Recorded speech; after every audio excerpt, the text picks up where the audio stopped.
Bom, boa noite a todos. Hoje damos início à quarta apresentação da série de conferências virtuais do curso de Arquitetura e Urbanismo da PUC Minas. A partir deste semestre, as disciplinas de seminários 1, 2 e 3 passam a acontecer de forma integrada entre as unidades do Coração Eucarístico e da Praça da Liberdade, sendo que essa integração vai continuar nos futuros eventos presenciais. Esse semestre, devido à pandemia do Covid-19, a universidade optou pela realização dessas conferências em formato virtual, buscando resguardar a saúde de estudantes, professores, funcionários e convidados. Nosso convidado de hoje é o arquiteto Pedro Moraes, arquiteto e urbanista graduado pela UFMG, mestre pela UFMG e doutor pela UFMG também.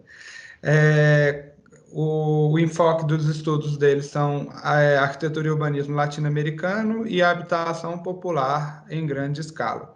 Possui escritório próprio desde 2001, com projetos de diversas escalas, desde o urbano até o mobiliário. Ele é ex-professor adjunto da UniBH, é hoje professor do Departamento de Projetos da Escola de Arquitetura da UFMG e do curso de Arquitetura e Urbanismo da PUC Minas. O tema da conferência de hoje é Habitação Urbana no século XXI. Agradeço muito a sua presença, Pedro, e passo a palavra para você iniciar aí, então, a sua exposição. Boa palestra. Obrigado, André. Eu que agradeço o convite, agradeço a audiência de todos e agradeço as perguntas de antemão que virão na live a seguir. Bom,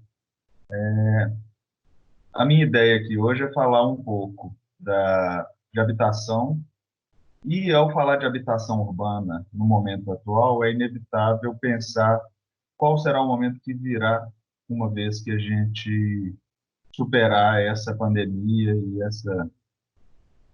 essa situação atípica que estamos vivendo nesse momento.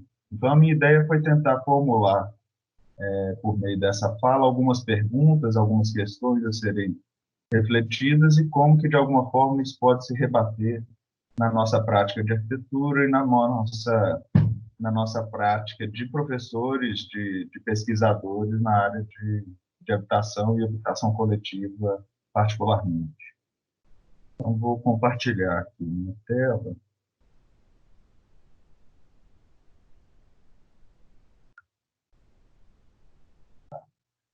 E começamos, então.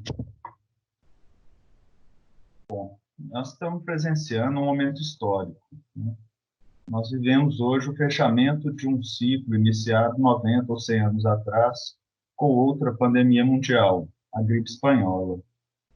Um momento como esse requer que nós, arquitetos, façamos uma revisão crítica dos acontecimentos relativos à cidade e à arquitetura nesse período. Devemos entender de que modo as revoluções que a humanidade realizou no último século nos trouxeram até a situação atual, para que seja possível imaginar criativamente que rumo tomar.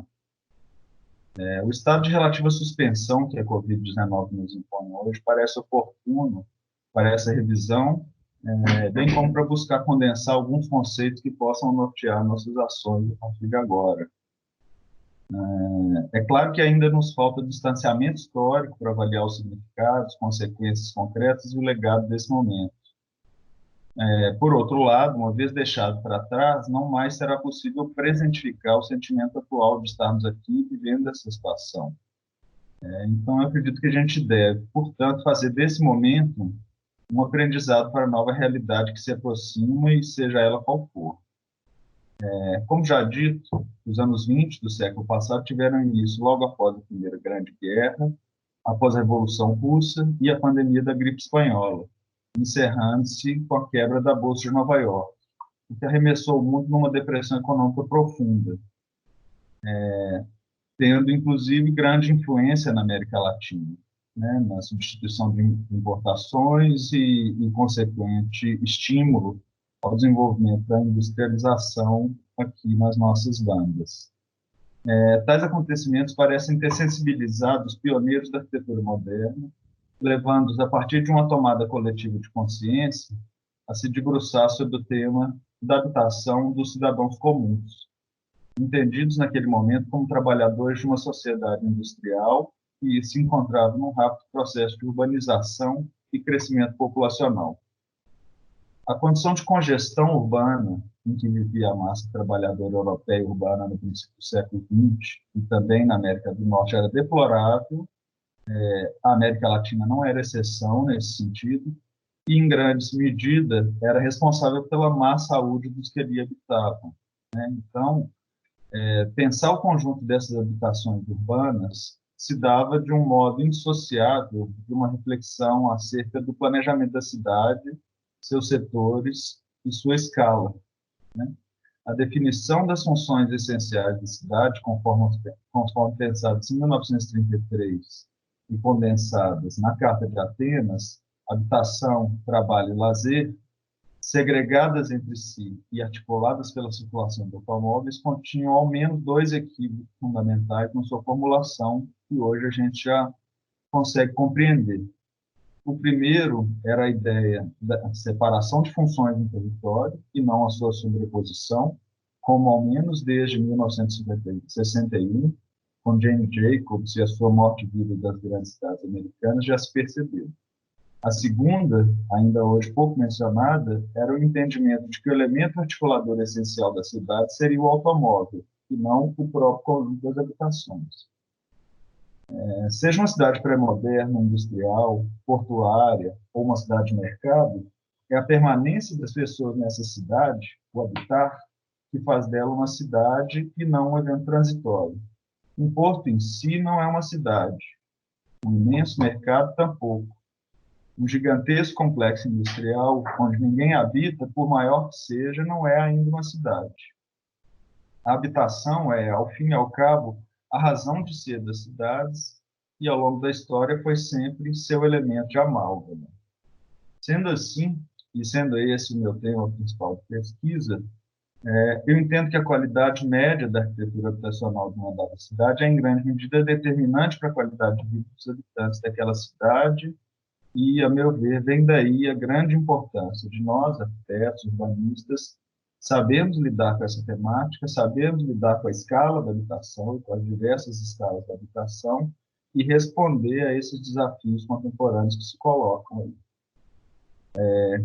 Discutindo alguns conceitos iniciais, a gente começa com uma contraposição de uma proposição da teórica argentina Marina Weissman, de que a cidade latino-americana tem uma vocação urbana. Esse argumento dela vem da constatação de que, e isso é muito comum, por exemplo, no interior de Minas Gerais, mesmo uma pequena cidadezinha super rural que se forma na beira de uma estrada, ela já tem a sua vocação urbana pelas casinhas coladas lado a lado e pela urbanidade que se forma a partir de um pequeno aglomerado. Isso se diz em contraposição à vocação rural anglo-saxônica, na qual mesmo grandes cidades tendem a buscar um contato mais direto com a natureza selvagem, intocada, que é próprio da cultura dele. Um segundo ponto aí, que formula essa primeira questão a ser discutida, é a gente compreender e contrapor os inconvenientes da congestão, né, que deve ser entendido diferentemente da ideia de densidade ou de compacidade urbana, e que se opõe à insustentabilidade, seja do ponto de vista econômico, seja do ponto de vista ambiental, urbanístico, e de ocupação do território, do espraiamento, ou do urban sprawl, como é chamado na América do Norte. Essas questões nos colocam aí uma pergunta inicial, que é: como pensar em compacidade e densidade urbanas num tempo de isolamento social? Essa é uma primeira questão, e acho que é importante colocar aqui que essas questões que são trazidas são questões que eu não pretendo exatamente responder. São questões para a gente refletir, discutir e desenvolver ao longo dos próximos tempos aí, de uma realidade que a gente ainda não sabe exatamente qual será, né? Outras questões que se colocam são que a explosão populacional de meados do século XX ficou no passado, e a pirâmide demográfica do Brasil começa a se inverter, ou seja, não temos mais aquela pirâmide de meados do século passado com uma grande população jovem e uma pequena população idosa ou de meia idade, né? Essa pirâmide começa a se inverter e nesse sentido, a população para de crescer da forma que ela já crescia, né? Que ela vinha crescendo. E aí, um outro ponto, que é para avaliar com critério o que mais é preciso construir, uma vez que a população começa a ter o seu crescimento numérico refreado, é preciso avaliar uma revisão crítica do que já foi feito, realizar uma revisão crítica do que já foi feito.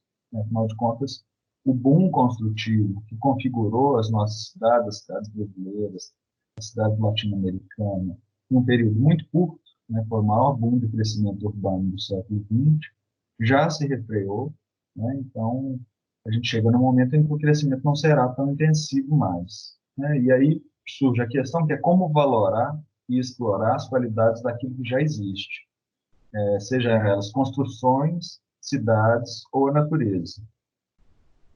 Um outro ponto é destacar que nos interessa, acima de tudo, entender a metrópole latino-americana, com todas as suas particularidades, e não uma cidade teórica ou hipotética estudada em livros de origem externa que tanto nos influenciam no estudo da arquitetura, da teoria da arquitetura da cidade, mas que muitas vezes não dizem respeito à cidade que a gente tem e que a gente procura lidar, né? E arriscando uma generalização, lidar com essa metrópole implica encarar uma cidade fragmentada e descontínua, né? Essa é uma das principais características das principais ou da maioria das metrópoles latino-americanas, né? As suas densidades são erraticamente distribuídas, elas são frutos da especulação imobiliária e a verticalização, em geral, intensiva, muito mais intensiva do que nos países onde ela surgiu, propriamente dito, como nos Estados Unidos e mesmo em alguns pontos da Europa, né? E nesse contexto, é preciso enfocar que o preenchimento dessa malha urbana descontínua, fragmentada, com densidades desiguais, é muito mais importante, deve ser muito mais objetivo para nós, arquitetos urbanistas, do que a expansão sobre o território, né, que tende a se refrear no momento como nós estamos vivendo de agora adiante, né?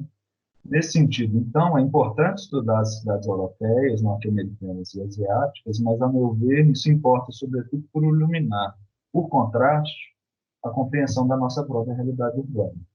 Tá?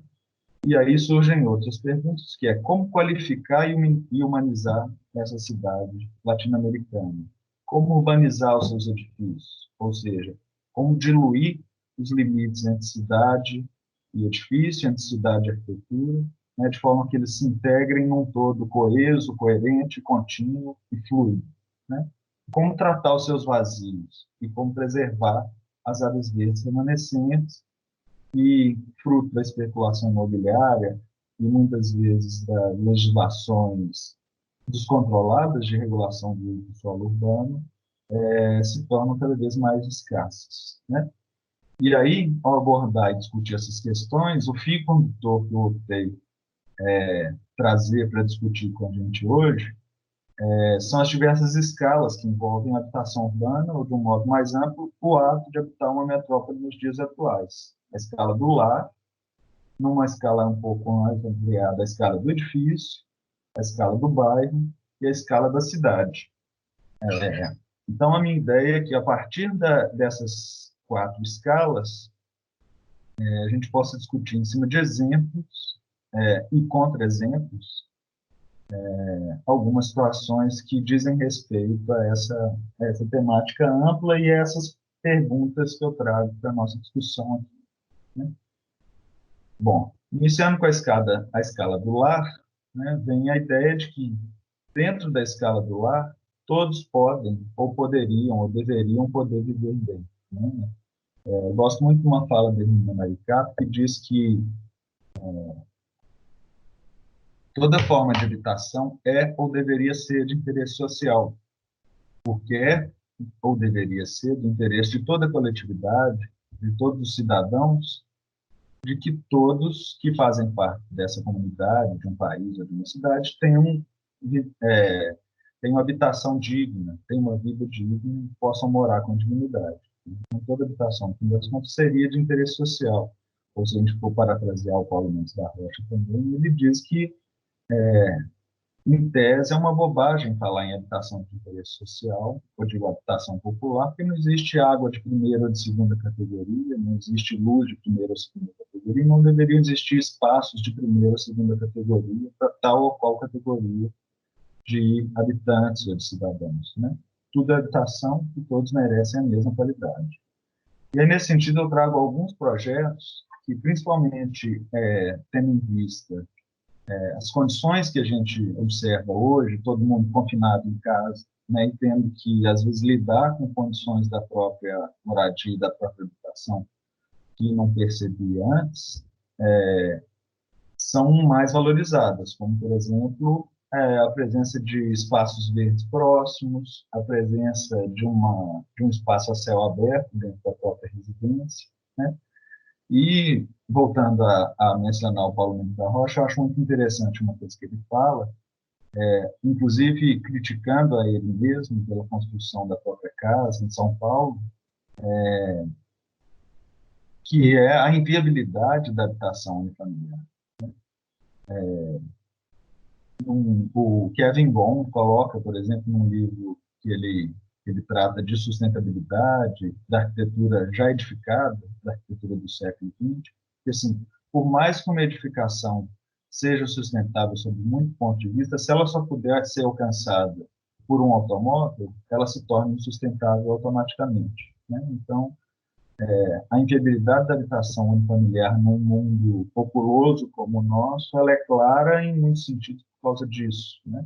E pelo espraiamento que isso implicaria na malha urbana, caso todas as pessoas vivessem em habitações unifamiliares.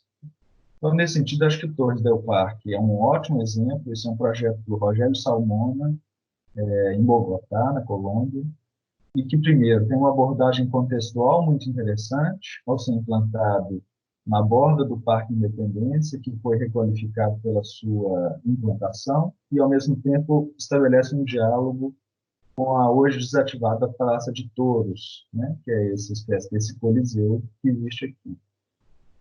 Então, está aqui implantado o Parque, que é um destaque que eu quero dar nesse ponto aqui, ao tratar da escala da casa, é a habilidade, né, e articulação do edifício escalonado que produz espaços abertos e terraços privativos para uma grande parte dessas unidades, né? Então, esse é um dos pontos fortes que eu acho que é importante a gente perceber nesse projeto, além, óbvio, da qualidade material, da qualidade contextual, de inserção dele, e das áreas públicas, que nós vamos ver um pouco mais adiante, né? Então, aqui a gente vê a circulação coletiva, o trabalho de materialidade baseado no tijolo colombiano de altíssima qualidade, mas, basicamente, o que é importante são esses terraços que ele gera, né? E a possibilidade de se criar num edifício desse porte pequenos espaços privados com acesso à insolação, a céu aberto, ao ar livre, né? E a insolação, porque é uma coisa rara de se ver em edifício desse porte, ou pelo menos numa quantidade ou num número desse dentro de um conjunto dessa magnitude, né? E a isso se une a implantação que é muito generosa e criadora de acontecimentos na base, junto à rua e junto ao parque, e na transição entre cidade e edifício, né? Onde a gente vê uma série de comércios instalados nisso, ou seja, o uso misto tem um papel muito grande na ativação, não só da cidade, mas na residência, como a gente já disse, né, a ideia de que esses usos poderiam ser segregados dentro da malha urbana já foi superada há no mínimo 50 anos, né? Então, a possibilidade de se haver uso misto num mesmo local é uma possibilidade de ativar o espaço da rua, né, de gerar vivacidade a isso aqui, e, ao mesmo tempo, a proximidade da natureza de espaços públicos de qualidade é muito importante em situações como essa. A gente vê aqui as possibilidades de apropriação que o desenho desse lugar propicia, né, e que a escala dele propicia, a relação com a cidade.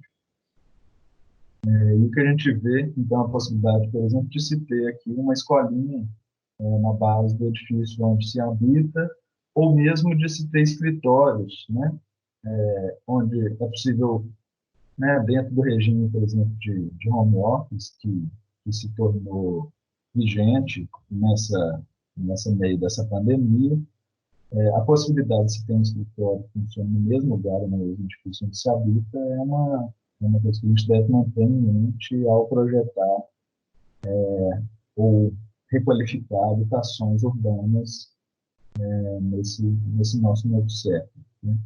Sempre pensando nas qualidades possíveis de apropriação, uso, né, e fruição desses espaços. E é importante destacar o seguinte: tudo isso aqui são espaços públicos. Não é preciso, não existe nenhum tipo de controle, cancela, porteiro ou restrição ao acesso à cidade. Inclusive, quando da implantação desse edifício, no final dos anos 60, esse parque, que é o Parque Independência, se encontrava super deteriorado e foi justamente a inserção do edifício e da configuração do projeto Rogério Salmona que permite um porta-caminho e uma passagem da Avenida de Baixo até a Avenida de Cima por meio do parque e nas proximidades do edifício, é que revitalizou e reativou o parque adjacente ao edifício. Aproveitei para trazer um projeto meu, esse é um projeto realizado ali no edifício, no bairro Santo Antônio, e que ele também teve como premissa a busca por se criar áreas privativas a céu aberto em todas as unidades. Então, o que acontece? Aqui está o acesso desde a rua, são apartamentos duplex articulados em níveis alternados. Então, por exemplo, o primeiro apartamento ele ocupa o térreo mais superior, o segundo aqui com uma área privativa na lateral, o terceiro aqui com uma grande varanda embutida dentro do edifício, o apartamento quarto é o apartamento de cobertura, e o quinto também, né? Então, é uma forma de sair daquela configuração convencional, que seria típica para um lote desse, um lote de 10 por 30, de um predinho de 3 pavimentos, 2 por andar, no máximo com uma área privativa e uma cobertura, né? Mas que a tentativa aqui foi buscar que todos os apartamentos tivessem essa possibilidade de uma área externa. Então, é o que a gente vê aqui, né? O acesso da frente, o apartamento de fundo, o apartamento lateral do primeiro andar, acima da portaria, e todos eles se beneficiam disso. Eu vou tentar passar mais ou menos rápido por esses exemplos, porque são muitos pontos a serem abordados. Então, aqui a gente percebe essa articulação em níveis alternados do edifício, a presença dele, a relação franca que o espaço de transição e entrada do edifício estabelece com a rua, com muita transparência, com esse jardim recuado, a área privativa do apartamento térreo, a área do primeiro apartamento gramada na lateral, né? A grande varanda do apartamento que fica incrustado no meio do prédio, no qual era o mais difícil de se conseguir uma área que fosse efetivamente a céu aberto, mas ao mesmo tempo me parecia importante que tivesse uma área aberta, uma varanda generosa, e os apartamentos de cobertura que são dotados desses terraços, né? Então, em momentos de confinamento ou de menos circulação, né, naqueles onde a gente não pode lançar a mão da cidade para ter acesso ao céu aberto, contato com a natureza, contato com o sol, né, é interessante pensar que os espaços de habitação, sempre que possível, poderiam ser dotados de ao menos um pequeno espaço ao céu aberto, como nesse caso aqui. Um outro ponto que é interessante a gente ver nesse projeto também é a polivalência dos espaços internos. Ele foi planejado para que pudesse adquirir várias configurações internas, com uma distinção clara do que são os elementos permanentes e o que são os elementos transitórios, né? Então, esse é uma vista da sala, dos apartamentos duplex, e os pisos superiores dos apartamentos geralmente são configurados dessa forma. Então, vocês veem que aqui existe uma previsão para que isso eventualmente possa ser dividido em 2 quartos, ou que se possa fechar um quarto e deixar um espaço aberto. Sempre o acesso à varanda é facultado independente dessa configuração, e também os banheiros, né? Então, a parede divisória dos banheiros se tomou um cuidado para que não fosse uma parede hidráulica, de forma que, se, por exemplo, o apartamento é ocupado por um casal, e não existe a necessidade de um segundo banheiro completo, é possível fazer uma divisória de drywall separando aqui, deixando 2 chuveiros do lado da suíte e um lavabo para o lado de fora, ou separando em 2 banheiros convencionais. E aí, um outro exemplo desse tipo de flexibilidade é a planta desse edifício, por exemplo, onde as áreas de difícil modificação, né, que são as áreas molhadas, estão todas localizadas em torno do núcleo central, nessa área marcada de vermelho, e a gente percebe que na periferia o grau de flexibilidade, possibilidade de integração entre os espaços é muito grande, uma vez que não existe um grau alto de instalações, né, aplicados nesses espaços. São espaços secos, vamos dizer, e alguns ajardinados. Uma outra forma de se pensar isso é dentro da teoria do João Abrakin, por exemplo, de uma diferenciação entre suporte e preenchimento, né? Um pouco na linha da pesquisa de doutorado do Carlos Alberto Maxwell, que me agrada muito, que é a ideia de se dedicar uma atenção distinta aos elementos que são infraestruturais e necessariamente permanentes de uma construção, no nosso caso aqui a habitação, e dos elementos que podem ser transitórios, a delimitação de um quarto, a delimitação de uma cozinha, a separação entre espaços, mas inseridos dentro de uma infraestrutura ou de um suporte, para usar o termo do Abrakin, que é determinado e permanente em contraposição a esses outros elementos que são transitórios. Então, principalmente nos dias atuais, onde as famílias não são mais tão padronizadas quanto eram havia 50 anos atrás, né? As configurações familiares são muito mais diversas, é importante a gente poder pensar nessa flexibilidade também. Dando um passo adiante, a gente passa para a escala do edifício, que eu acho que é onde reside o desafio de se alcançar densidade com qualidade ambiental. E aí eu trouxe para início, eu acho que nesse caso, principalmente quando a gente trata de edifícios de grande escala, é importante pensar na interpenetração entre o espaço público e o edifício. Eu gosto muito dessa colagem, ela foi por uma arquiteta mexicana chamada Tatiana Bilbao, e que ela simula artisticamente a interpenetração ou a invasão do edifício por traços que são característicos do espaço urbano. E mais uma, e que isso se reflete de alguma forma nas proposições dela. Então, aqui é um diagrama que ela apresenta para um projeto onde ela identifica uma estratificação do uso e um certo particionamento da parte vertical do edifício, né?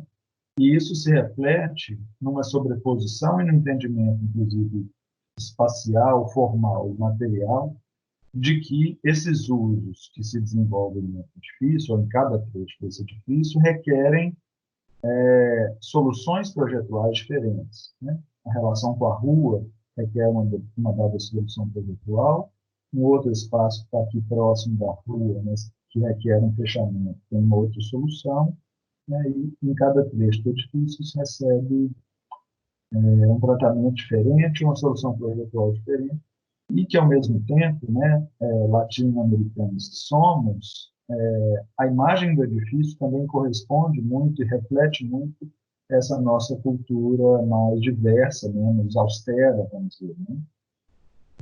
Aqui uma evolução desse desenho e uma evolução um pouco maior com essa ideia de sobreposição de usos e tratamentos diferentes em cada trecho do edifício que suporta usos mistos, comercial, residencial, de serviços e culturais em uma mesma localização, o que dota esse edifício de um potencial de ativação de um determinado local da cidade que é muito superior a um edifício com um uso único, né? Aqui a gente vê uma simulação do tipo de situação urbana que se cria, né, em um edifício como esse, uma outra simulação, e o que nos leva, por exemplo, a uma situação como essa, né? Esse é muito próximo uma coisa da outra, aqui uma simulação desse projeto da Tatiana Bilbao, E aqui é o térreo do edifício Copan, né, que é reconhecidamente um equipamento urbano de altíssima qualidade e que gera uma urbanidade no edifício, uma troca com a cidade de grande intensidade. Né? Ele é, sem dúvida, um elemento de ativação do ponto da cidade onde ele se insere, né? E mesmo que existam outros edifícios com características similares e de uso misto inseridos naquela região do estado de São Paulo, as soluções projetuais do Copan, a forma que o térreo, a galeria do térreo é tratada com uma ondulação ou com uma inclinação que é própria do espaço público, sem rampas muito formais, né? E a distinção entre o limite de interior e exterior que acontece nessa galeria é muito feliz, né, em termos de solução projetual e um exemplo a ser observado. Né? Então, aqui a gente vê a inserção do edifício, o próprio porte já denota a alta densidade. Aqui eu fiz a conta disso quando na minha pesquisa de doutorado. A densidade tinha alcançado alguma coisa em torno de 5 mil habitantes por hectare, uma densidade muito alta. Ele se insere num terreno de pequenas dimensões, né, o que faz com que o cálculo de densidade sobre as dimensões do lote seja realmente muito alto. Aqui, por exemplo, o café que acontece no térreo, e aqui a gente vê a inclinação do piso da galeria, que ocorre como ocorre naturalmente em qualquer ponto da cidade, na rua, né? E que não é usual de se ver no interior de edifício em tratamento com uma inclinação, com essa naturalidade. Né?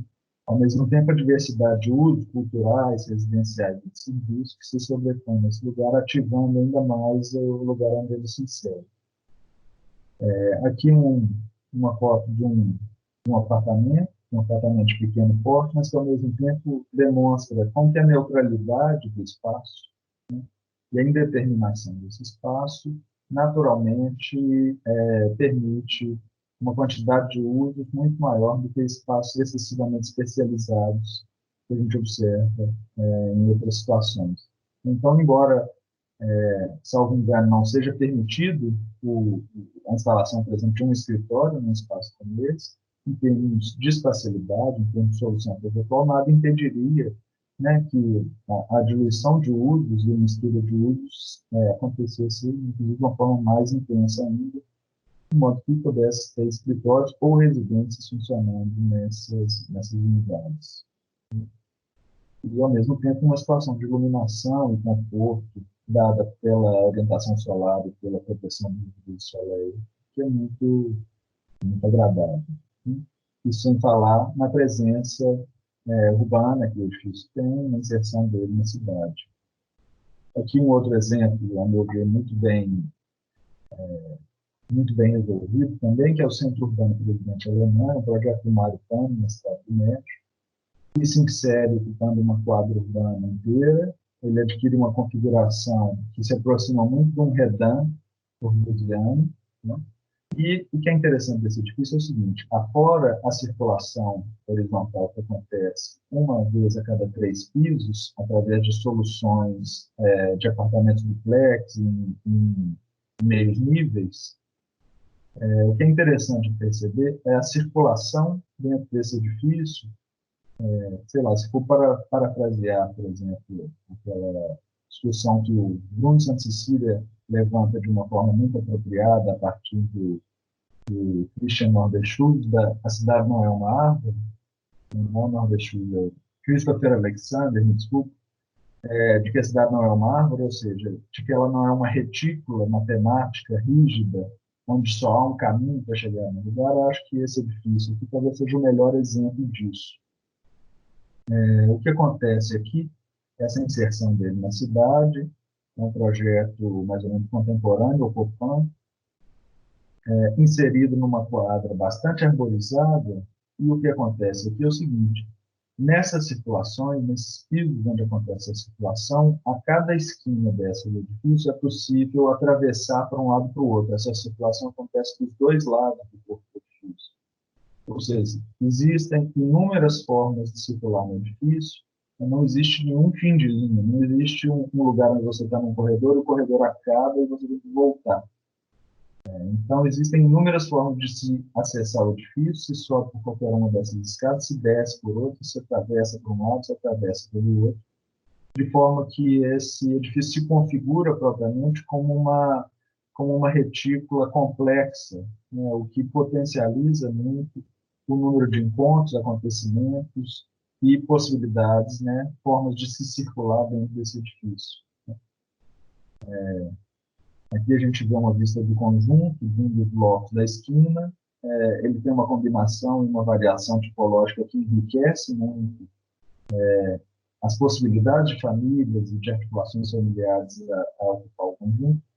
E ao mostrar essa foto, que em princípio assusta pelo porte, uma coisa que às vezes escapa à percepção é a escala da circulação, né? Que é altamente humanizada, tem uma dimensão generosa, né? O fato que o projeto propôs uma circulação apenas a cada 3 níveis permite que a circulação onde ocorre seja mais generosa, seja mais espaçosa. Nos espaços onde essas circulações fazem a curva, nas quinas dos edifícios, ela se torna ainda mais generosa, permitindo espaços de encontro, e de permanência, e de brinquedo para crianças, né? Ao mesmo tempo, existe uma preocupação com a inserção de massa verde, de massa orgânica dentro do edifício, através desses canteiros. E, por outro lado, uma materialidade muito simples, né, muito despojada.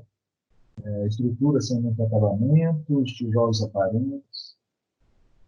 E aqui é um pouco a solução que seria essa unidade. Né?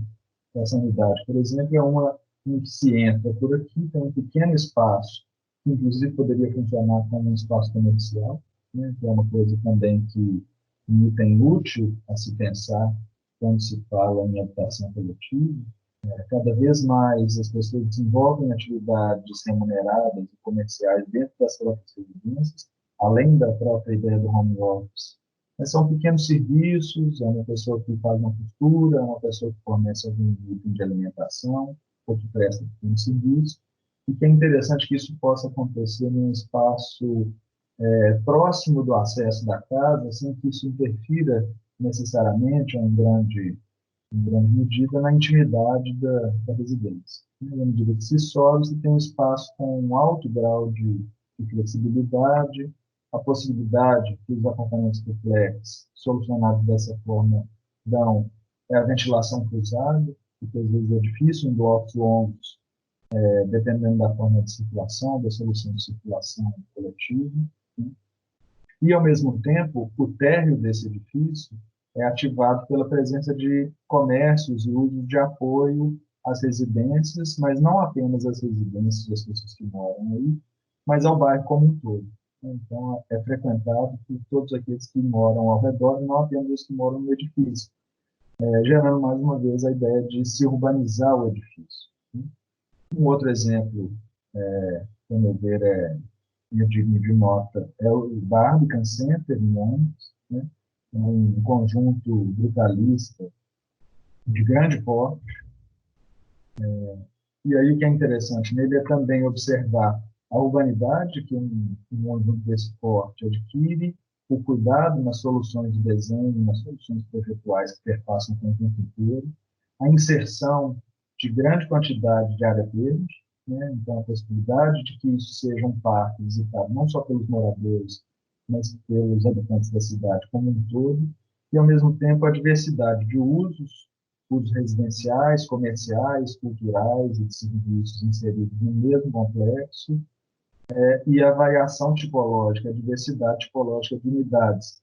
E, nesse caso, não apenas de unidades inseridas no edifício, mas de tipologias propriamente, né? Existe uma tipologia inserida nas torres altas, uma outra nas partes altas dessas torres mais baixas, desses blocos mais baixos, uns junto ao térreo e outros são praticamente casas, né?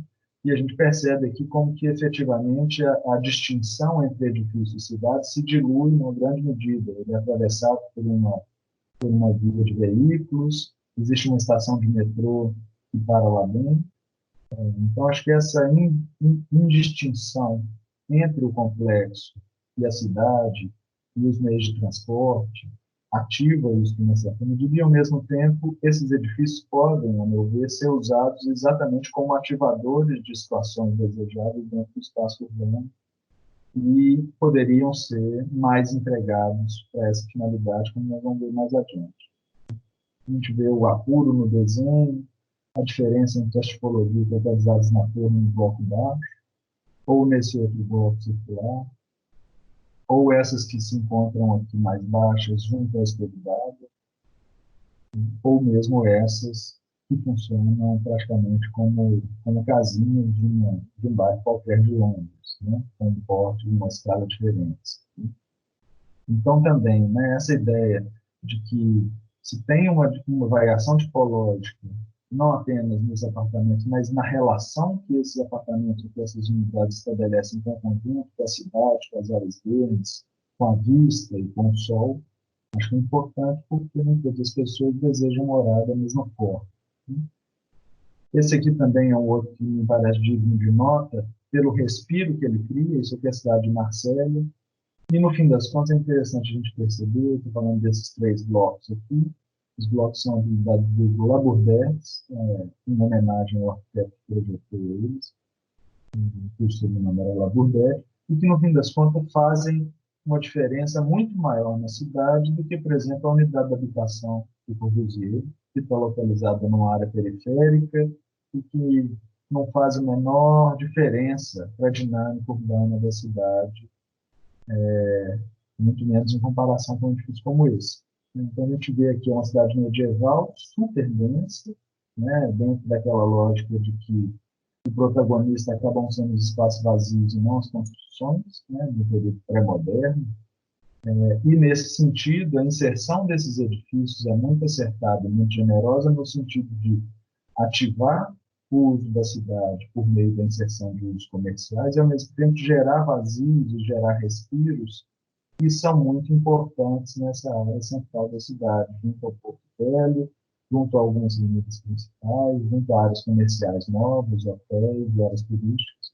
Então, o respiro que a inserção desses edifícios gera, e, ao mesmo tempo, o respeito, né, que é a forma relativamente neutra do projeto, se coloca, também é muito respeitosa com esse contexto histórico patrimonial.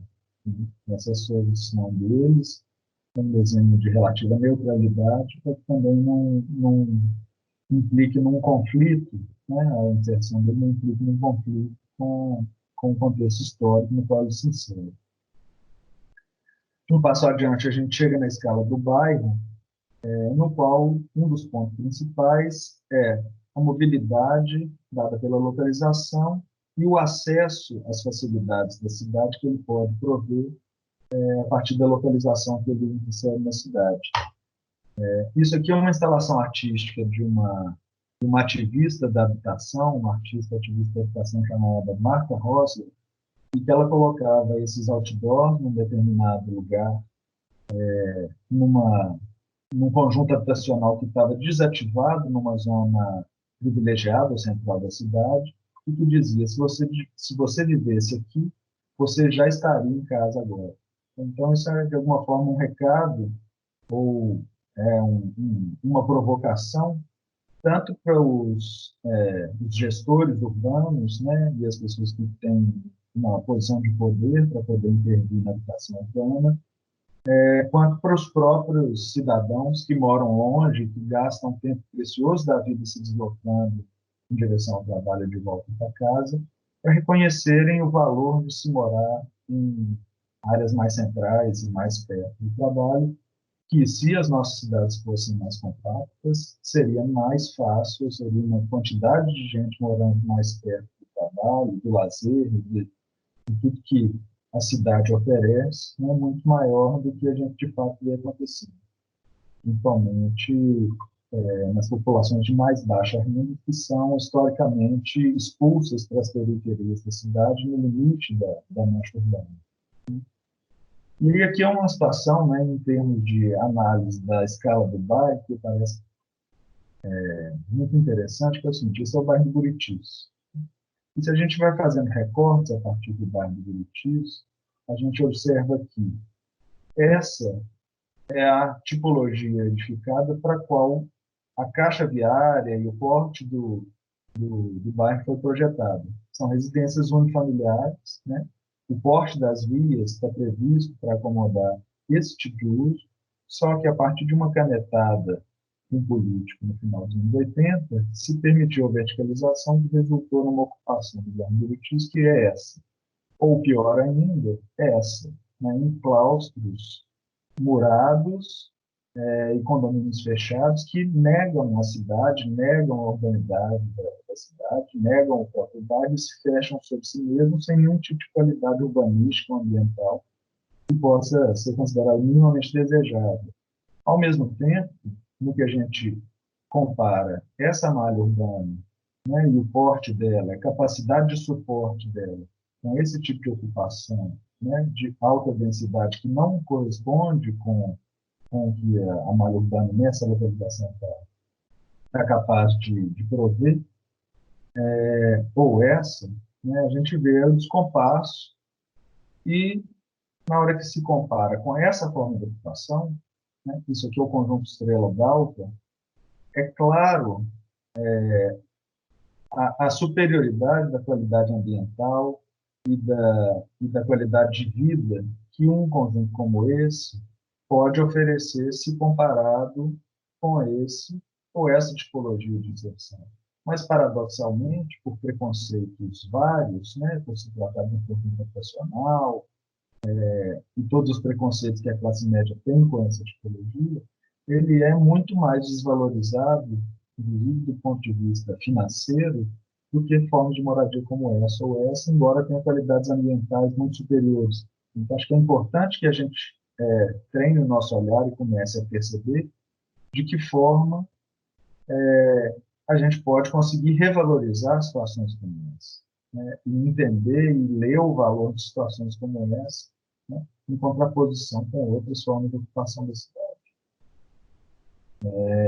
Bom, ainda não passo mais adiante, isso aqui é uma planta da cidade de Lima, é um trecho de um bairro da cidade de Lima, e que eu fiquei muito surpreso ao visitar lá. Lima é uma cidade que quase nunca chove, e ao saber dessa informação, a gente fica imaginando um lugar meio desértico, quase seco, pouco arborizado, e quando se chega lá, se percebe que isso não é verdade.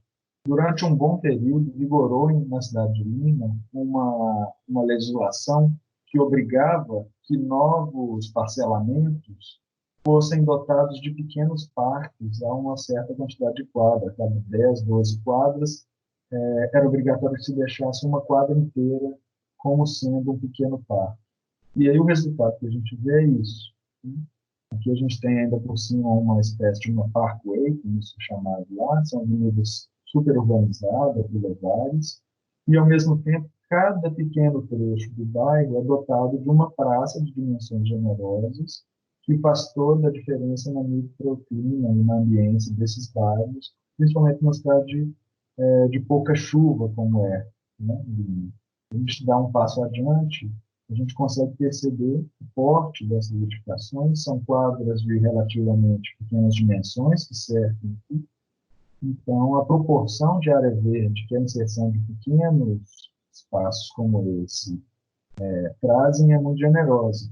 Então, a gente vê, por exemplo, as discussões, os novos planos diretores serem implantados, por exemplo, em Belo Horizonte, em São Paulo, e que não determinam situações como essa. Mas quem diria, né, que de repente, se tivesse acontecido após essa situação de pandemia e tudo isso que porventura pode vir a mudar na mentalidade das pessoas a partir dessa experiência estranha, talvez se pudesse passar a considerar situações como essa, né?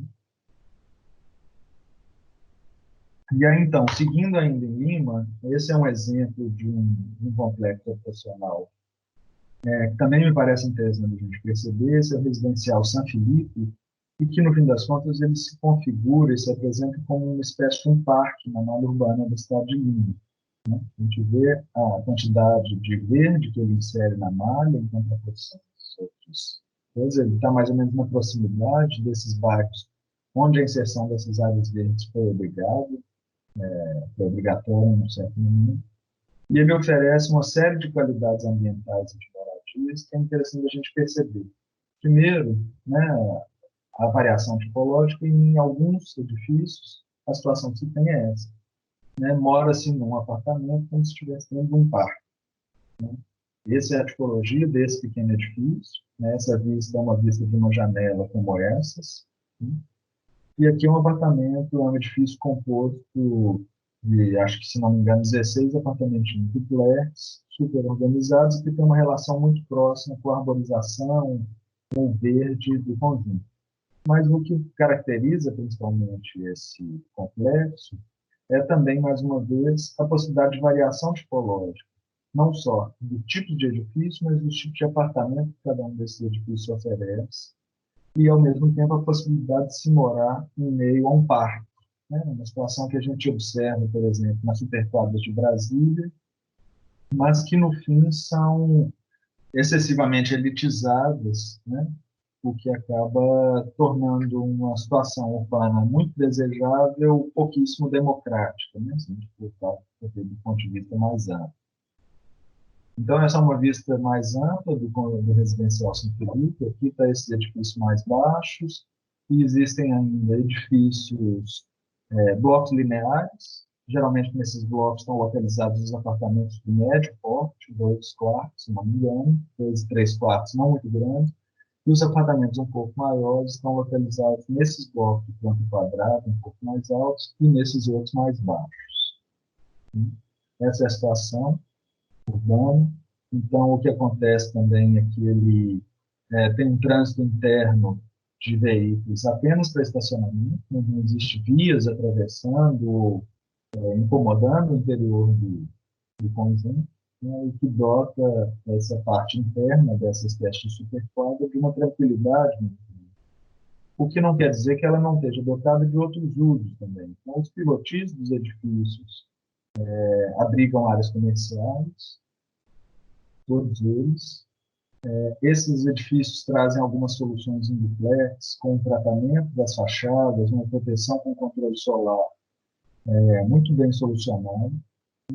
Essas são as situações que acontecem a cada 2 pavimentos, como também a enxugar a área estendida com essas áreas de circulação coletiva. Essa é uma vista do conjunto inicial, do projeto do Henrique, fugiu o nome, com um apuro de desenho muito grande, né? E essa é a relação urbana. Existe uma praça central, um pátio central no meio desses 4 edifícios, um cuidado muito grande no desenho, nas soluções projetuais desse complexo, né?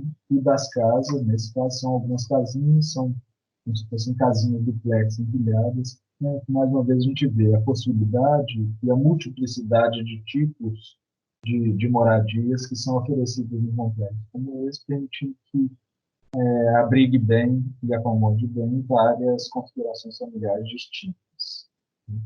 Essa é a situação. Essa daqui é a calçada Belaúnde Terry. Belaúnde Terry é um arquiteto que foi presidente do Peru nos anos 70 e que foi incentivador de se adotassem soluções habitacionais como essas, um alto grau de democracia, né, no acesso à habitação de qualidade. E aqui a conjunção entre as áreas comerciais na base do edifício, à direita aqui é um supermercado, e as áreas verdes que compõem esse parque urbano. Esse é o centro comercial principal, com toda sorte de serviços, áreas ajardinadas, uma qualidade de desenho arquitetônico muito grande, né, e uma preocupação com os espaços de uso e apropriação pela população, que permite com que toda sorte de acontecimentos ocorram aqui, como, por exemplo, aulas de dança que acontecem aqui no pleno espaço público. E aí, chegando na escala da cidade, que, a meu ver, deve ser entendida sempre como um espaço democrático, inclusivo, no mais alto grau, né? E aí, nesse sentido, é que eu acho que entra a principal discussão acerca de densidade, na medida que a gente vai projetar na escala da cidade, e surge a pergunta, por que densidade, né? E a resposta para ela é pela diversidade de acontecimentos que ela traz, ou pela possibilidade que existem no mesmo lugar, né? A ativação desse espaço urbano, o acesso à cidade, o direito à cidade que ela promove, mas, ao mesmo tempo, é importante que a gente saiba distinguir, principalmente nós, como projetistas, arquitetos, né, dessa cidade, dessas habitações, distinguir muito claramente quais são essas escalas da cidade, qual é uma densidade desejável em cada trecho urbano, e, ao mesmo tempo, uma distinção entre o que é densidade boa, que é uma densidade de qualidade, e o que é congestão, né? E aí esse livro, que chama Why Density, daquela série A mais T, ela propõe uma brincadeira que é uma analogia com a ideia das melancias quadradas. Né? Os japoneses, um tempo atrás, tentando acomodar mais melancias no pequeno espaço, inventaram uma forma de se criar melancias quadradas. Né? Então, se você acomoda 16 melancias num espaço onde só caberiam 9, o mesmo não pode ser feito com residências. Né? O que ele diz é que não adianta se congestionar além do limite, porque melancias, né, não são residências e pessoas não são melancias. Então, né, o resultado de uma congestão projetada como essa acaba resultando em situações como essa.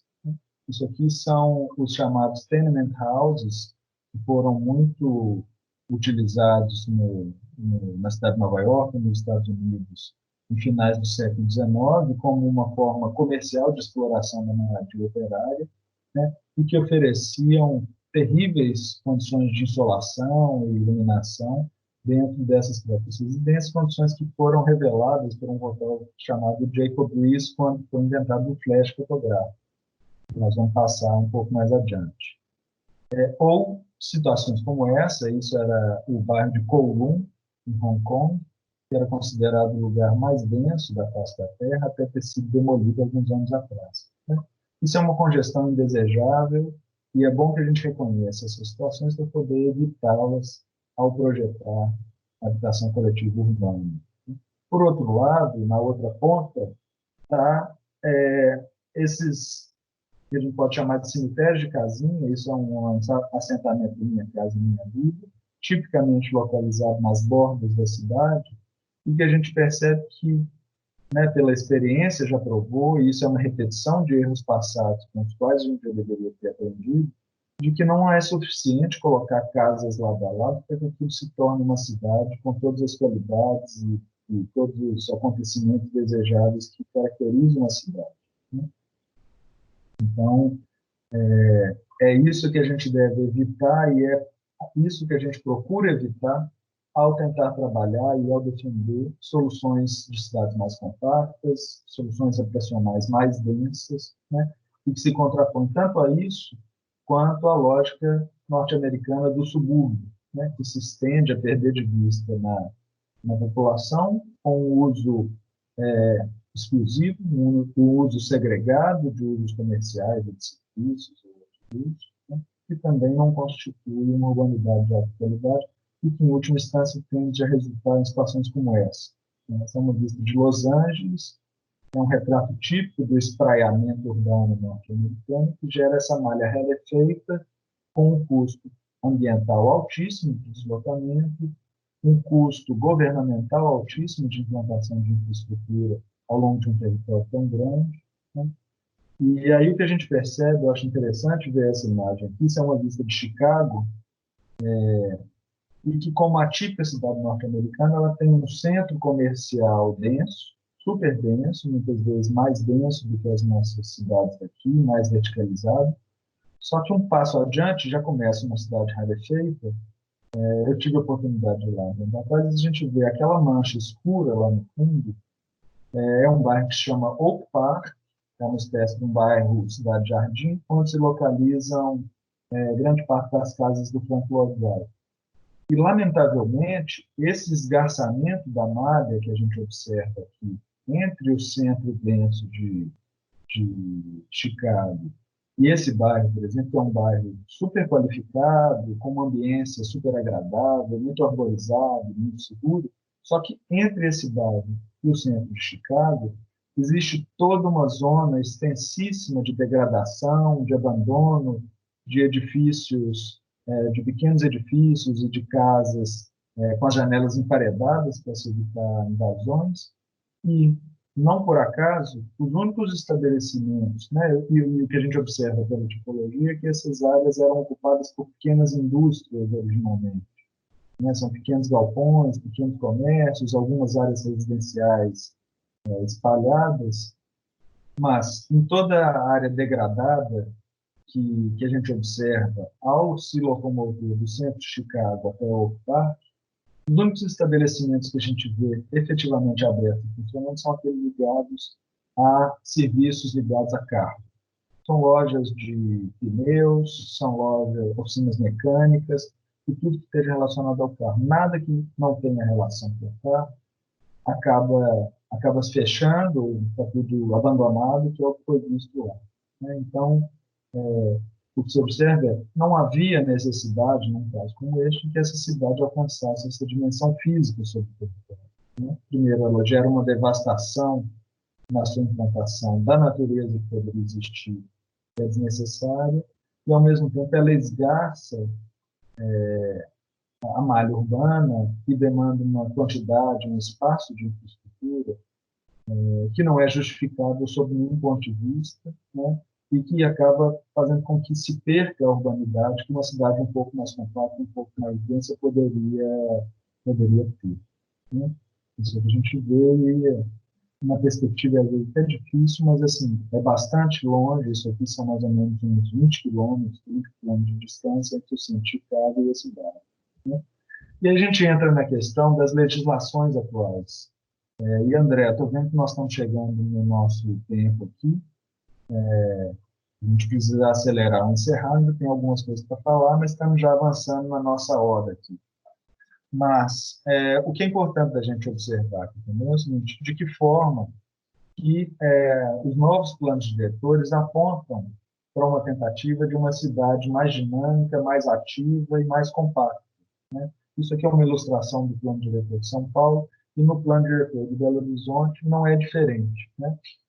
Então, uma valorização da arborização das áreas públicas, como nas cidades já consolidadas que a gente tem, é muito difícil pensar na criação de novos parques, de novas áreas verdes, em terrenos privados.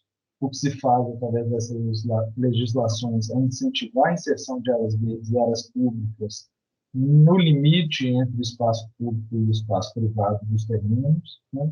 Através de mecanismos que beneficiam soluções de gentileza urbana, e que a gente vai ver ao longo dos próximos anos como que isso se reflete, se isso funciona da forma esperada, mas a tendência é que, pouco a pouco, isso possa gerar cidades mais compactas. Ao mesmo tempo, depende de nós, arquitetos, projetar soluções que possam responder a isso e ativar essa cidade da forma desejada. Né?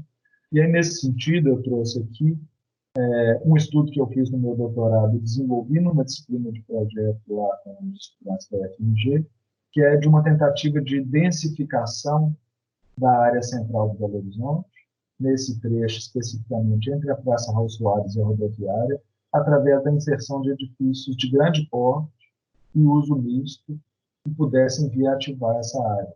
Essa área possui hoje uma densidade habitacional da ordem de 50 habitantes por hectare, ou seja, quase nada, e, fruto disso, é que a gente observa que essas zonas aqui, que comercialmente são super ricas durante o dia, né, onde se localizam as lojas de ferragem, lojas de apoio a serviços de construção, etc., e que estão sempre cheias durante o dia. Né, aqui é o Mercado Novo, esse é um trecho do Rio Grande do Sul com Tupis, que tem uma vivacidade muito grande durante o dia, mas como não tem ninguém morando ali durante a noite, ou muito pouco tempo durante a noite, a cidade fica deserta, insegura e não tem nada acontecendo. Né? A inserção de uma grande quantidade de moradores num trecho como esse tem um potencial de ativar essas áreas urbanas e é meu experimento aqui, tanto nesse exercício que eu fiz na tese de doutorado quanto com os estudantes, é de ver, mapear terrenos ociosos, via de regra, terrenos onde existem estacionamentos térreos, né, com baixa ocupação, como é o caso desse aqui, por exemplo, e outros terrenos subutilizados, e inserir em cima deles uma espécie de sobrezoneamento, usando a legislação que é permitida pelo novo plano diretor e pela operação urbana consorciada Antônio Castro Leste-Oeste, para tentar entender o que isso resultaria, tanto em termos de volume edificado na cidade, quanto de densificação dessa área, né? Então, esse aqui é um mapeamento de alguns terrenos passíveis de intervenção, do mercado novo, inclusive, né? Essa legislação, com esse formato que a gente adotou, ela permite um coeficiente 6 ou 7. Então, a ideia é que, por exemplo, no caso do mercado, onde já existe um coeficiente 3 ou 4 implantado, que o restante fosse concentrado em habitações construídas acima da edificação existente. Da mesma forma, em outras áreas, né, em outros edifícios, a ideia é que o uso do térreo comercial se mantenha, mas que se insira o uso residencial, que faz tanta falta para ativar essa zona da cidade. Então, a partir do mapeamento desses, se não me engano, 16 terrenos, foi feita uma simulação a partir de uma estimativa de metragem de unidades habitacionais ou de modos habitacionais, e o que resultava em termos de volumetria é isso, né? Ou seja, não muito distante ou diferente de outras áreas já mais verticalizadas no centro da cidade, como o Barro Preto, ou essa área mais próxima da Praça 7, por exemplo, né? Esse seria o resultado volumétrico. E aqui, o resultado numérico, que seria a inserção, né, em 15 edifícios, mais ou menos 8.000, quase 9.000 módulos habitacionais, de 24 metros quadrados. Eu, particularmente, não entrei na minúcia do projeto disso, mas fiz uma conta grossa de que, em tese, né, se pensar em habitação de pequenas e médias dimensões, em 24 metros quadrados habitariam, em média, 2 pessoas. Então, nós estamos falando aqui da inserção de 18.000 pessoas nesse trecho urbano, que aumentaria essa densidade habitacional de 50 a 60 por hectare para 1.000, né? Ativando toda aquela zona. Isso é uma teoria de sobrezoneamento, né, em que o teórico defende que, ao invés do sobrezoneamento, que simplesmente aumente a altura das edificações, que ele seja concentrado em alguns pontos, gerando uma melhor qualidade ambiental para os edifícios que se elevam um pouco mais verticalmente, não vou entrar em detalhes disso. E esse aqui eu trouxe alguns exemplos dos exercícios feitos pelos estudantes no semestre passado. Então, esse é um terreno típico dessa zona, um estacionamento térreo que não tem nada construído, né, subutilizado, e que foi adotado por uma grupo de estudantes para se inserir um edifício de uso misto, comércio na base e apartamentos de pequenas dimensões na torre, sempre utilizando esse coeficiente 6 a 7. Esse é um outro exemplo de um edifício também que propõe a criação de várias áreas livres de uso coletivo dos moradores em terraços intercalados no meio do edifício, né, gerando essas qualidades ambientais que muitas vezes estão ausentes de edifícios de alta densidade ou edifícios verticais densos, especulativos, e ao mesmo tempo que requalificam e ativam o térreo, né, em contraposição aos muros que existem numa ocupação como essa, né, que não ativam a fachada. Então, existem ao menos 2 escalas de inserção aqui, que é a ativação do nível do térreo através da inserção de comércio, serviços, creches e usos de apoio, e habitação na parte vertical dos edifícios. E as soluções trazidas pelos estudantes a partir de uma proposição minha. Aqui é um último exemplo nesse sentido. É um terreno de grandes dimensões no Rio Grande do Sul, com um estacionamento gigantesco e que tem uma possibilidade de conexão com a Avenida Delegado Maciel. Então, eles inseriram um edifício assim, sobre uma plataforma comercial, resolveram o estacionamento aí. Então, a ideia era sempre que o estacionamento que já existe, o número de vagas de estacionamento que já existe, fosse hipoteticamente devolvido ao proprietário do terreno com algum benefício que tornasse a entrada num empreendimento desse, no caso de um empreendimento real, interessante para o proprietário do terreno, né? E a situação do mix de uso inserido ali. Então, temos educação infantil, um corredor verde, unidades habitacionais, áreas de lojas e galerias que permitem, inclusive, o cruzamento pela quadra nesse caso. Né? E aí, por fim, aqui temos um projeto que eu acho muito interessante do Gabinete de Arquitetura, o projeto da Glória Cabral, do Solano Benítez, no Paraguai, que também lida com a escala urbana de uma forma propositiva, inventiva. E isso aqui é uma proposta para uma zona que chama Chacoí. Essa zona se localiza do outro lado da cidade de Assunção, atravessando o rio, e é uma zona alagável. Então, a proposição deles era de criar pequenas plataformas suspensas nessa zona alagada, para que ficassem a salvo dessas marés de cheias e vazias, ligadas à Assunção e ao restante do país por um transporte de alta capacidade, e também por meio de transportes aquáticos. Então, eles têm as ideias aí de que tem alguns canais que compensam essa maré para que não seja encharcado isso, com passo de água, como eles chamam. Essa plataforma de aterro, com uma planta baixa livre para espaço de programas públicos, áreas livres, a inserção de edifícios multifuncionais, com 500 habitantes por hectare, comércios, oficinas, etc., o trem de alta velocidade que passa lá pela região da terra, a inserção de granjas verticais ou fazendas verticais que proveriam alimento para essa população. Isso aqui, a ideia é que isso fosse uma zona caminhável, né, onde se torna desnecessário veículos particulares, o automóvel particular, a inserção de edifícios públicos, né, e a presença disso na paisagem. Né? E mais ou menos isso, a proposição deles, que eu acho que é importante que a gente faça proposições e soluções radicais e especulativas para pensar como pode ser a nossa cidade de amanhã.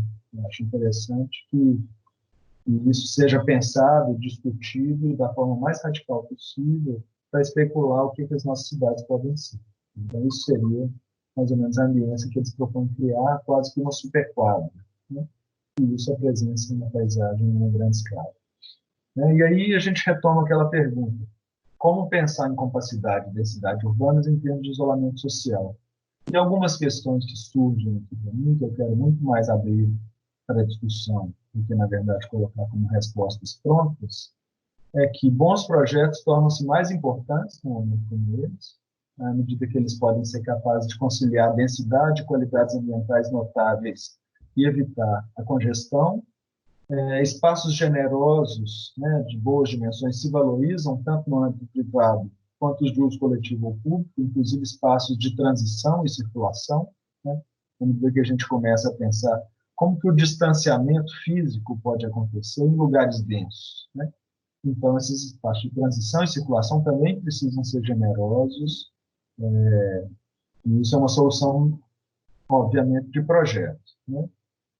Os períodos intermitentes de confinamento acabam revelando a importância de espaços exteriores nas habitações, principalmente por aqueles que vivem em apartamentos, né? Hoje, quem vive em apartamento está muitas vezes angustiado por estar preso dentro de casa e não ter a possibilidade de um espaço a céu aberto, de um espaço tomar um sol, né, de ver o céu. Isso faz falta na medida que a gente tem menos possibilidade de sair na rua. Ganha relevância também uma localização na cidade que facilite o transporte não motorizado, né? O transporte coletivo é, por definição, um lugar de congestão ou de aglomeração de pessoas. Com a redução na circulação de pessoas, produtos, etc., a gente pode esperar por uma revalorização dos materiais locais que ganham importância, podendo, nesse sentido, dar início a um novo ciclo de substituição de importações, ou seja, se a gente for pensar, isso pode ser um incentivo à nossa indústria local e às manufaturas, né, de pequena escala, os artesanatos de pequena escala de produtos úteis, né? A própria produção de máscara que a gente vê observando surgindo do nada já é um retrato disso, de certa forma. A fabricação digital também adquire um papel ainda mais relevante, reforçando a cultura do faça você mesmo e as possibilidades de compartilhamento virtual de projetos que sejam replicáveis através de impressoras 3D ou outras formas de fabricação digital. E os espaços públicos e amplas áreas verdes que possam acomodar muitas pessoas sem aglomerações tornam cada vez mais importantes, sobretudo para famílias numerosas que vivem em residências de dimensões reduzidas. E, por fim, com menos construção, com esse refreamento de uma taxa de crescimento populacional e da crise econômica, é importante dedicar-se maior atenção ao que será construído, como isso será construído e onde fazer. Então, essas são algumas respostas que eu tento ventilar aqui para poder abrir essa discussão para a nossa live que acontecerá nos próximos dias. E aí, fechando um pouco o ciclo, achei interessante trazer dois produtos culturais aqui, porque a gente vê que a cultura, a arte, tem sido uma forma de alento, né, para as pessoas nesse momento de confinamento, de ter que lidar com a Covid-19 e com uma situação que é incerta para todo mundo, né? Ao mesmo tempo, a situação em que as populações de trabalhadores viviam na virada do século XIX para o século XX, nas grandes cidades, muitas vezes exploradas, em situações insalubres, foram justamente denunciadas por produtos culturais e acontecimentos culturais. Um deles é esse livro, que chama How the Other Half Lives, de um holandês que morava em Nova York, chamado Jacob Riis, era um fotógrafo. E quando foi inventado o flash fotográfico, ele adentrou aqueles tenements que aconteciam lá no Lower East Side e no East Village de Nova York, que eram moradia típica de trabalhadores operários na cidade naquele momento, e revelou o que não era possível nem ver ali dentro pela escuridão que era o interior daquele lugar. Isso foi uma denúncia que acabou gerando grandes repercussões nas políticas públicas de habitação nos Estados Unidos, porque, na verdade, não se sabia como essas pessoas estavam morando ali, né? E aí curiosamente, as duas obras são perguntas, e são perguntas que eu quero deixar no ar aqui. A primeira é essa: como vive a outra metade, né? Em que condições está vivendo uma parte da população que vive em péssimas condições e que a gente muitas vezes nem dá notícia? Acho que a gente deveria procurar saber e trabalhar para melhorar essas condições. E a segunda é uma peça de teatro que teve um roteiro do Bertolt Brecht, e cujo título é a pergunta, que em alemão eu não sei pronunciar, Wengerhoff die Welt, ou alguma coisa próxima disso, mas a pergunta é: a quem pertence o mundo? Na medida que a gente, né, vive esse refreamento da lógica capitalista, que em princípio propaga ou defende um crescimento indeterminado das cidades, das indústrias, das empresas, né, que para mim nunca fez sentido. Como é que as coisas podem crescer indeterminadamente sem que elas explodam, né? E aí a gente chega num momento estranho que rompe um pouco essa lógica capitalista, e aí eu acho que vale postular novamente essa pergunta: a quem pertence o mundo? Ele pertence às empresas, ele pertence às grandes corporações, ele pertence às classes políticas, ou ele pertence à população que vive nesse mundo, né, e que deve ser respeitada e conseguir viver com dignidade, né? E, por fim, uma última coisa, uma outra obra daquela artista Martha Häusler, que foi colocada num outdoor em Nova York, apontando a contradição de 1989, e ela apontando a contradição que ainda hoje a gente vê, que, no fim das contas, o número de imóveis ociosos que a gente consegue mapear, vamos supor, nas grandes cidades do Brasil, é igual ou maior ao número de pessoas sem teto ou sem casa, né? Então, ela apontava aqui, denunciava, mais uma vez, né, por meio da cultura e da arte, 3 milhões de pessoas sem casas, mas, enquanto isso, a especulação imobiliária segue, né, e defende que a habitação é um direito humano e deve ser defendido como tal. Acho que era um pouco do que eu queria trazer aqui para a gente discutir, e espero que isso suscite boas discussões nos nossos seminários. Obrigado, pessoal. Obrigado, Pedro. Belíssima apresentação. Nos vemos nas lives e um abraço a todos os alunos aí que vão nos assistir via seminários. Aí, Obrigado obrigado. a PUC pelo convite e peço perdão por ter avançado demais no tempo. A apresentação ficou um pouco longa, mas espero que seja instigante para o pessoal que vai assistir. Obrigado, boa Beleza. noite, André. Boa noite.